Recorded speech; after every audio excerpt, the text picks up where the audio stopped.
Graça e paz, queridos. Deus te abençoe, que Deus te sustente, que Deus te fortaleça. Estamos aqui para mais uma vez compartilharmos a palavra de Deus, na certeza do cuidado, na certeza do amor, na certeza da edificação que procede do Senhor através da sua palavra. Hoje o texto que nós vamos tomar para meditarmos se encontra lá em Mateus, no capítulo 6, a partir do verso 25, quando o Senhor diz assim para nós: Por isso vos digo, não andeis ansiosos pela vossa vida quanto ao que haveis de comer ou beber, nem pelo vosso corpo quanto ao que haveis de vestir. Não é a vida mais do que o alimento e o corpo mais do que as vestes? Observai as aves do céu, não semeiam, não colhem, nem ajuntam em celeiros. Contudo, o vosso Pai Celeste a sustenta. Porventura não valeis vós muito mais do que as aves? Qual de vós, por ansioso que esteja, pode acrescentar um côvado ao curso da sua vida? E por que andais ansiosos quanto ao vestuário? Considerai como crescem os lírios do campo, eles não trabalham e nem fiam. Eu, contudo, vos afirmo que nem Salomão, em toda a sua glória, se vestiu como qualquer deles. Ora, se Deus veste assim a erva do campo, que hoje existe e amanhã é lançada no forno, quanto mais a vós outros, homens de pequena fé. Portanto, não vos inquieteis dizendo que comeremos, que beberemos, ou com que nos vestiremos. Porque os gentios é que procuram todas estas coisas. Pois vosso Pai Celeste sabe que necessitais de todas elas. Buscai, pois, em primeiro lugar o seu reino e a sua justiça, e todas estas coisas vos serão acrescentadas. Portanto, não vos inquieteis com o dia de amanhã, pois o amanhã trará os seus cuidados. Basta ao dia o seu próprio mal. Louvado seja Deus pela sua palavra. Coisa maravilhosa que o Senhor nos fala aqui. O texto diz para nós não andarmos ansiosos com estas coisas, com comer, beber e vestir, porque nós temos um Pai que cuida de nós e que sabe que nós necessitamos destas coisas. Nós temos um Pai que cuida de nós e que sabe que nós necessitamos destas coisas. Em vista disso, entendendo isso, o Senhor Jesus nos fala então para buscarmos em primeiro lugar o reino de Deus, o seu reino e a sua justiça. E estas coisas nos serão acrescentadas: o comer, o beber e o vestir. O Senhor fala para nós sobre prioridades. Olha que coisa maravilhosa. E é tão necessário que nós ajustemos as nossas prioridades. E aqui o texto nos fala que a prioridade que devemos ter em nossas vidas, o que deve estar em primeiro lugar nas nossas vidas, é o reino de Deus e a sua justiça. E as outras coisas, ou seja, especificamente no texto, comer, o beber e o vestir, que nós nem temos que nos preocupar com isso, porque Deus sabe que nós precisamos destas coisas. E como Jesus fez a comparação, Deus cuida das aves, Deus vestiu as plantas, né, as flores do campo. Veja isso, queridos. E nós somos filhos de Deus e valemos muito mais do que aves e flores. E o Senhor, então, da mesma forma, vestirá seus filhos. Opa, aleluia, louvado seja o nome do Senhor. Desde que nós descansemos no Senhor e o coloquemos em primeiro lugar em nossas vidas. Ajustemos a nossa prioridade. Essa tem sido uma realidade nas nossas vidas? É fácil dizer, mas é o que está acontecendo? Ouço tantas pessoas dizendo isso. Não, Deus ocupa o primeiro lugar na minha vida. Porque há um mandamento que é para nós amarmos a Deus acima de todas as coisas. Mas o que significa isso? O que significa amar a Deus acima de todas as coisas? É apenas uma fala? É apenas uma expressão que é tão fácil de dizer? Não, eu amo a Deus acima de todas as coisas. Mas eu costumo dizer assim que o importante não é eu dizer que eu amo a Deus acima de todas as coisas. É que Deus sinta que eu o amo acima de todas as coisas. Preste atenção, é muito diferente uma coisa da outra. Jesus certa vez disse assim: por que me chamais Senhor, Senhor, e não fazeis o que eu vos mando? Entendeu? Que sentido tem dizer tu és o meu Senhor? Tu és o meu Senhor, e ficar dizendo tu és o meu Senhor, mas na prática, no dia a dia, não há obediência à vontade de Deus. O senhorio de Deus, o senhorio de Jesus em nossas vidas, ele se manifesta através da nossa obediência à sua vontade. Isso é assim que funciona. Essa é a verdade, é a lógica da coisa.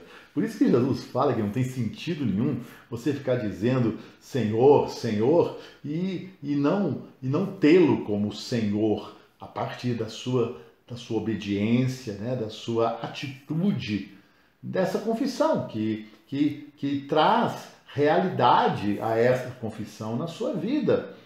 Senhor é o meu governo, é o meu dono, é o meu rei, é o meu Senhor. E o Senhor, ele quer de nós esta coerência. Por isso que o texto diz aqui também isso, então, que é para nós colocarmos o reino de Deus em primeiro lugar na nossa vida. Há um texto na palavra de Deus que fala algo interessante, Lucas 14, 16 a 21, está escrito assim: Jesus contando uma parábola. Ele, porém, respondeu: certo homem deu uma grande ceia e convidou muitos. Na hora da ceia, enviou seu servo para avisar os convidados: vinde, porque tudo já está preparado. Não obstante, todos a uma começaram a escusar-se, ou seja, dar as suas desculpas. Disse o primeiro: comprei um campo e preciso ir vê-lo. Rogo-te que me tenhas por escusado ou desculpado. Outro disse: comprei 5 juntas de bois e vou experimentá-los. Rogo-te que me tenhas por desculpado. E outro disse: casei-me e por isso não posso ir. Voltando o servo, tudo contou ao seu senhor. Então, irado, o dono da casa disse ao servo: sai depressa para as ruas e becos da cidade e traze para aqui os pobres, os aleijados, os cegos e os coxos.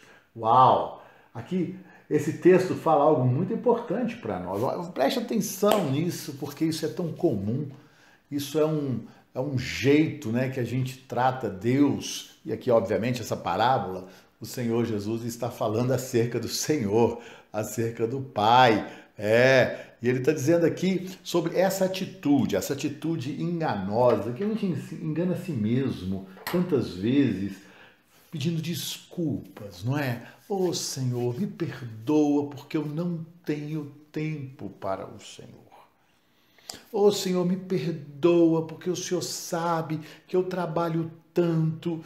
Ô Senhor, me perdoa, o Senhor conhece minha vida, sabe que na minha casa os meus filhos não me permitem fazer as coisas, meu marido, e sei lá, são tantas as desculpas que nós damos E como o texto fala, rogo-te, não é? Rogo-te. Isso parece tão humilde, parece tão assim, espiritual, não é? Rogo-te, me perdoe por isso, contando com o perdão de Deus pela sua desobediência, contando com o perdão de Deus pela sua inversão de valores, inversão de prioridades. Olha o que o texto diz, que o Senhor ficou irado. Meu querido, peraí, nós não podemos ser incoerentes. Amarás o Senhor, teu Deus, de todo o teu coração, de todo o teu entendimento, com todas as tuas forças. É o que é o grande mandamento. O Senhor, Ele demanda isso. Preste atenção nisso que eu vou dizer. Ele é um rei, Ele é o Deus, o Criador de todas as coisas. O Senhor demanda isso. Nós devemos nos submeter à sua vontade. Fora disso, é desobediência. E aos desobedientes, a desobediência, Paulo fala isso lá em Efésios, no capítulo 2, aos filhos da desobediência, e também os trata como filhos da ira. Pois é, o rei aqui, o Senhor, ficou irado com a atitude de sabe, não, Senhor, eu não tenho tempo para o Senhor. E a gente anda tão ocupado, né, queridos? Tão ocupados e ficamos dando explicações para Deus e contando com a sua misericórdia, né? Contando com a sua compreensão. É assim que funciona? É assim que funciona? Nós entregamos as nossas vidas ao Senhor, dizemos que Ele é o nosso Senhor e Salvador, o confessamos como Senhor, mas não tomamos, não mudamos as nossas prioridades e o colocamos em primeiro lugar em nossas vidas, só de palavras, só de dizer. Não, queridos, não funciona assim. Preste atenção nisso que eu estou te dizendo. O Senhor aqui ficou irado. Eu digo assim muitas vezes para alguns irmãos, não, Deus, que dizem assim, Deus entende a minha situação.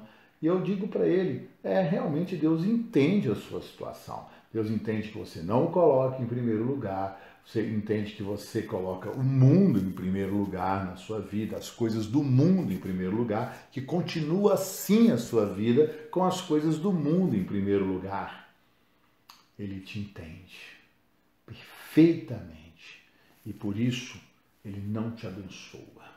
É verdade, ele não te abençoa. Buscai, portanto, olha só, buscai em primeiro lugar o seu reino e a sua justiça e todas estas coisas vos serão acrescentadas. O Senhor demanda isso de nós.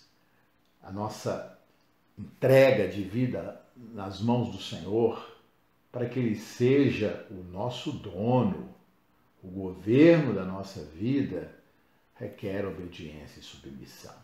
Requer obediência e submissão. Nós falamos domingo sobre isso, sobre os homens a quem Deus procura. E Deus procura pessoas trabalhadoras. O Senhor fala lá em Mateus 9, 37 e 38, então dirigiu aos seus discípulos e disse, a seara, na verdade, é grande, mas os trabalhadores são poucos.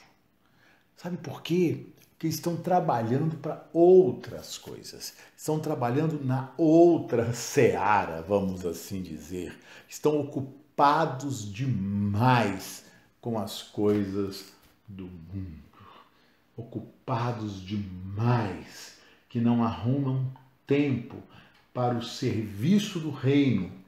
Serviço do reino, oração, adoração, pregação do evangelho, preparação na palavra para ser um obreiro aprovado.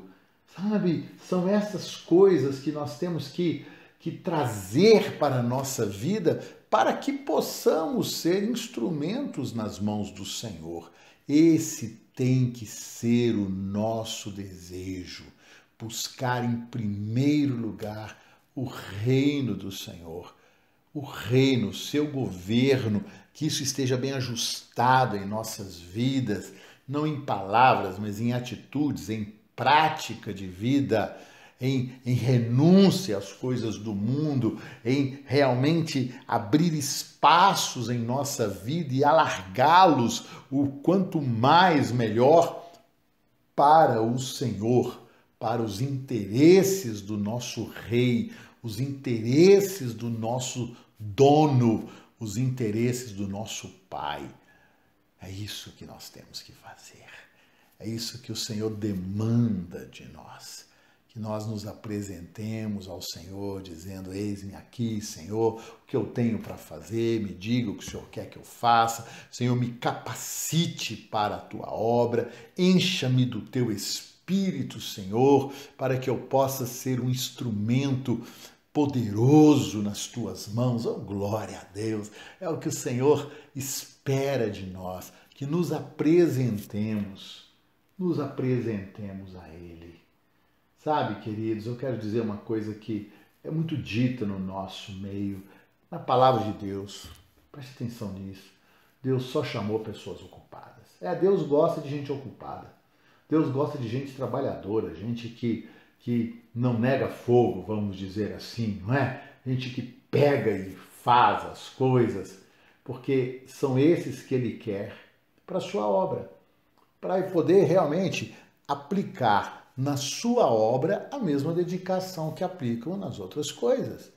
Que tragam para a obra do Senhor o mesmo empenho, né? A mesma dedicação, a mesma intensidade de trabalho. E assim como as pessoas trabalham ali, né, querendo ganhar o seu dinheiro, muitas vezes se enriquecer, não é? E estão ali trabalhando e virando noite. Meu Deus do céu, viram a noite trabalhando.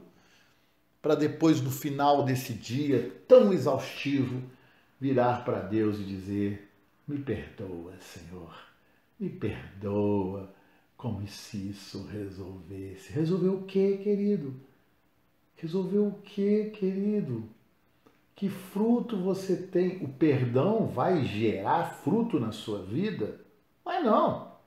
Pode ser até, eu não vou nem entrar nessa questão assim, pode ser que Deus te perdoe, porque Ele é perdoador, não é verdade? Mas não vai gerar nenhum fruto na sua vida. O perdão de Deus não é capaz de gerar fruto na sua vida. Quem gera o fruto na sua vida é o seu trabalho para o Senhor. Simplesmente isso. O que gera fruto na sua vida é o seu trabalho para o Senhor. O perdão do Senhor pela sua falta de prioridade, o perdão do Senhor pelo tanto que você se ocupa com as coisas do mundo, não gera nenhum fruto na sua vida. Você entendeu? Isso é importante de ficar claro no nosso coração. Aqui o texto de outro texto maravilhoso que eu tenho muito forte na minha vida, Hebreus capítulo 12, a partir do verso 1, diz assim: portanto também nós, visto que temos a rodear-nos tão grande nuvem de testemunhas. Sabe quem são essas testemunhas?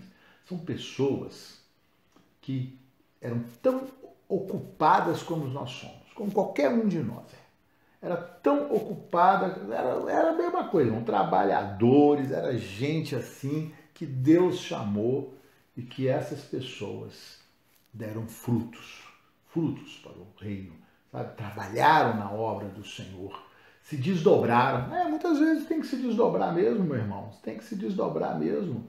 Eu me lembro que quando eu me converti, eu tinha assim, antes de me converter, um detalhe que eu gosto de contar, que eu saía da faculdade, muitas vezes, e eu saía na sexta-feira à noite da faculdade, e o meu colega de trabalho, de escola, desculpe, me levava e me deixava na porta de uma discoteca. Muitas vezes ele fez isso.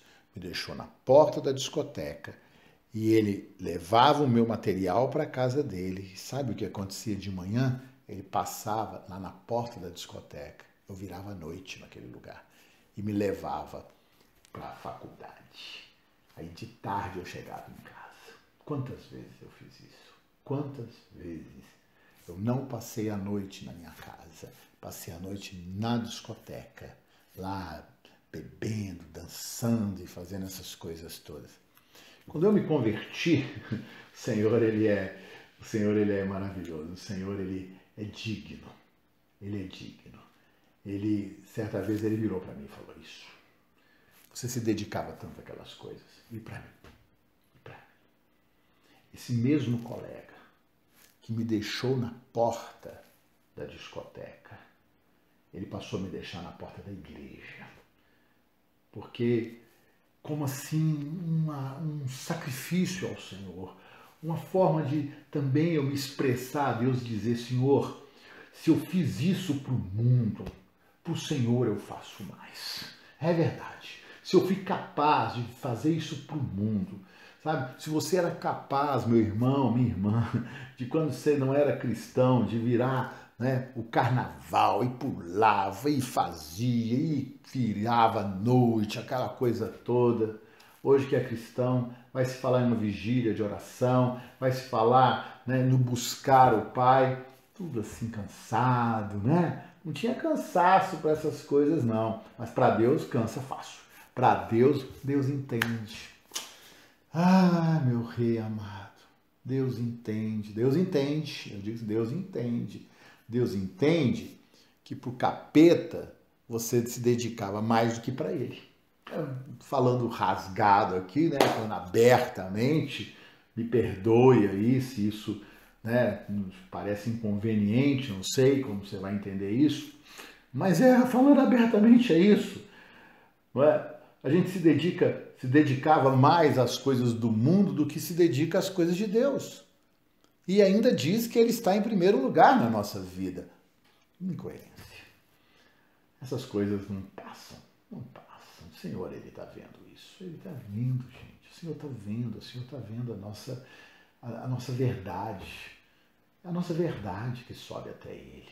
Não nossas palavras, nossas expressões. Rogo-te, Senhor, que me perdoe.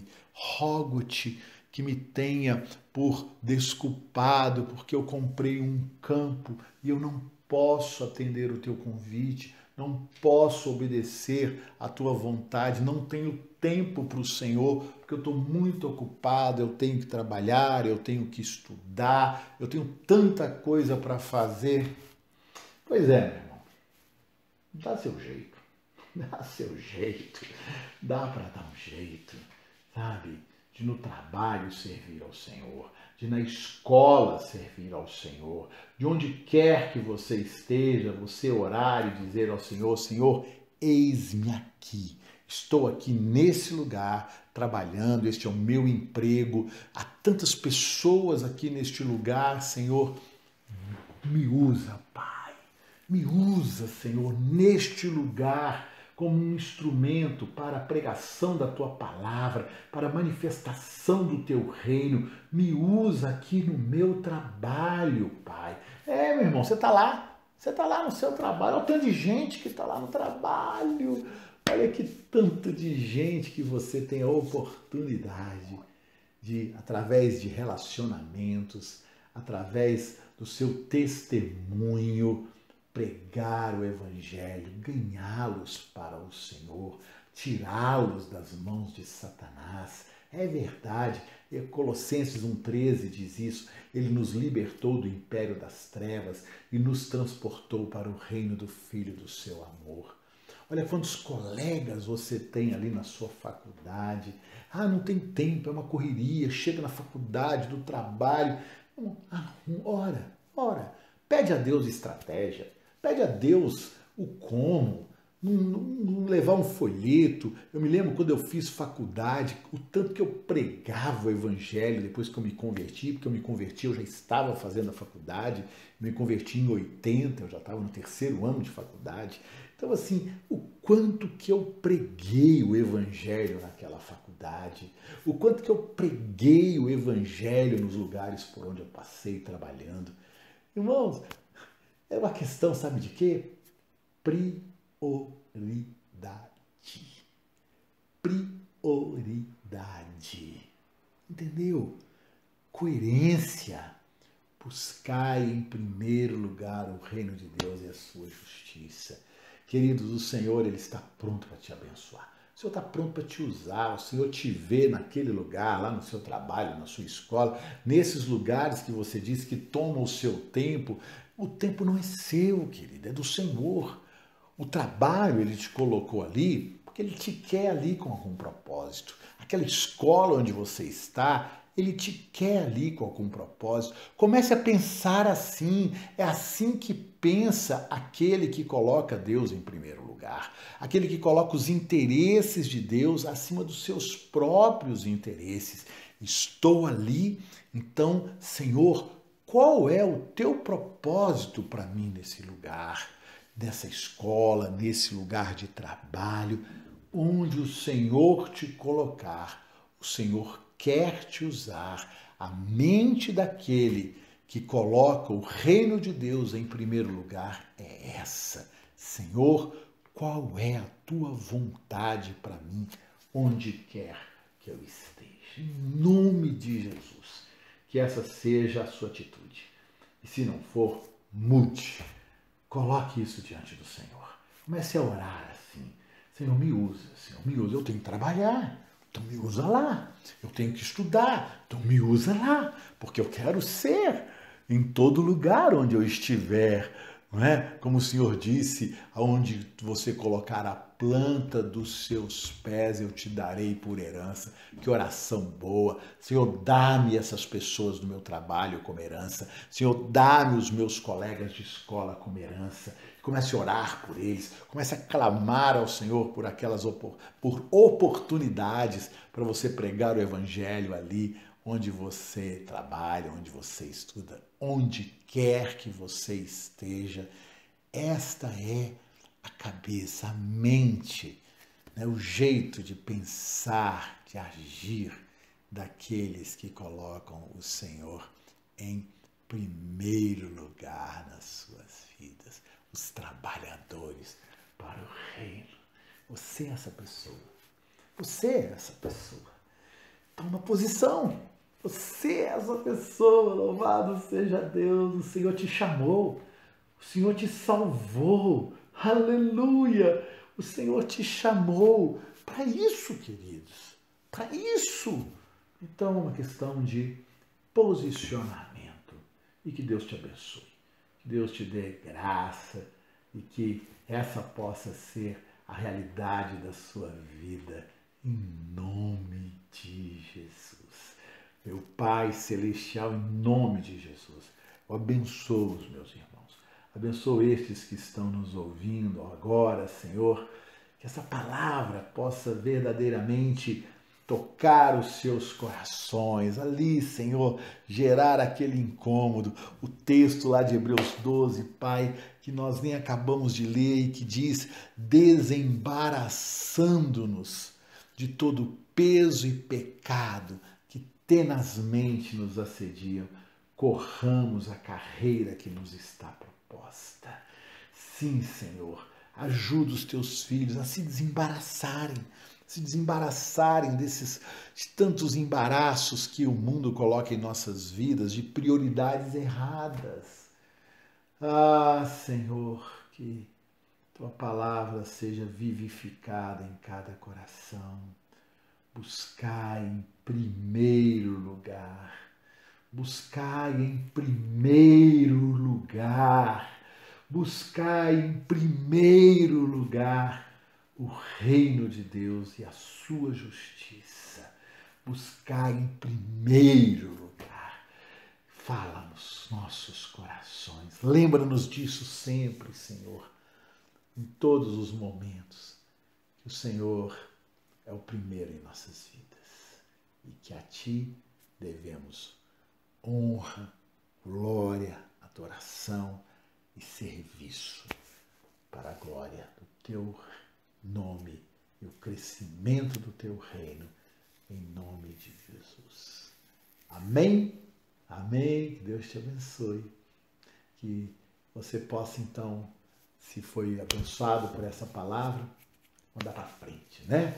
Pega o link, manda para os seus amigos, para os seus parentes, para os seus irmãos e vamos realmente levantar um povo que coloca o Senhor em primeiro lugar e que glorifica o seu nome.